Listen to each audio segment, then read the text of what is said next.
Hello YouTube! Welcome to Ali Hard Science's guide of how to read a paper.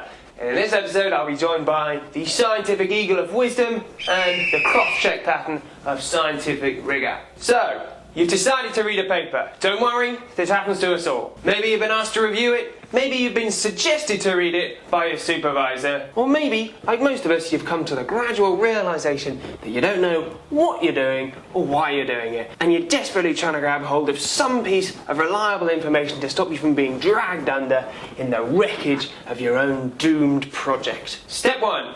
Location. Having just downloaded it with all the other enticingly titled scientific clickbait that you've been perusing, you might think you can just scan through it then and there. Wrong. You will be unable to read any further than halfway through the abstract of this paper before your eyes glaze over, your brain switches to safe mode, and your mouse finger starts acting like the hand from the Addams Family. Maybe you think you're going to print it off, take it home, and enjoy it in the privacy of your own space. This is also a fantasy. In your mind's eye, you see yourself coming home, running yourself a bath, maybe lighting some scented candles, and relaxing in the foamy, perfumed water while half-naked, slightly oiled slave girls bring you the relevant references on a burnished golden platter. The reality is, the paper will never make it to your house. Or you'll start reading it only to realise that pages 2 and 3 have been left in the printer. The only time you should attempt to read a paper is in the golden hour that begins when you first arrive in the lab and ends when you realise that you should have started working when you first arrived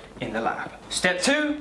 Title. This is your gateway to the paper. It's why you chose the paper in the first place, and it's been acting as an unconscious filter for all the papers you haven't bothered to open up to this point already. That title seduced you, didn't it? Bear in mind, the title bears no actual resemblance to the contents of the paper. It's simply a collection of random buzzwords mashed together by the authors in a wild attempt to fool the journal editors into thinking that their work is both current and relevant.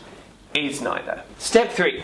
The abstract. For you, this is the paper. Don't fool yourself into thinking that you're going to read all the rest of that tiny typeface crammed into the next 6 pages. If it's not bold, or at least size 14, you are not interested. This is where you need to be switched on, at your most perceptive. You are going to have to navigate through a poorly worded paragraph stuffed with inconsistent logic, groundless insinuation, and the frankly insane lies of a group of people desperately trying to publish a collection of data with more holes in it than all of Christopher Nolan's plot lines combined. That's right. Fuck you, Nolan. You think you can get away with it just by spraying some scientific vocabulary around and turning the camera upside down? It still doesn't make any goddamn sense. Remember, this paragraph is not a description of the facts. It's a written confession of the hopes and dreams that some broken researcher had for this paper, grimly reshaped by the megalomaniacal narcissism of a professor and rephrased for maximum impact and minimum reliability. You need to visualise what actually happened to get this paper to publication. Feel the sweat and emotion that have been drained onto the page. Shed a little tear.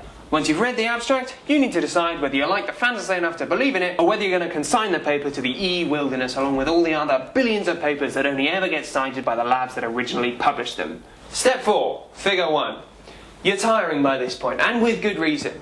You're 20 minutes in, you haven't checked your email for at least 10 minutes, and you're starting to have the nagging suspicion that the paper that you really wanted to read got lost in the original title card 20 minutes ago. Don't worry, the end is close. This final stage is a mark of respect to your unhappy contemporaries and peers across the world. Look at figure 1. Find the graph. This graph marks the main finding of the entire paper. The result that the whole paper was built on. Someone just like you slaved over that graph. All the rest of the mad nonsense spread across the rest of the paper like so much shit daubed on the wall of a padded cell came about because of that graph. That could have been you. Take off your hat, remove your lab coat, get down on your prayer mat, and offer up a silent thought for that person. Step 5. Endgame. You've plagiarised the title, seen through the babble of the abstract, and paid your respects to souls still in torment. Your final task is this. Save the paper as a PDF in a folder with an ambiguous name, which itself has been put in a folder nomically entitled Papers, and then never access it again. Please subscribe to my YouTube channel for more helpful advice and some actual science.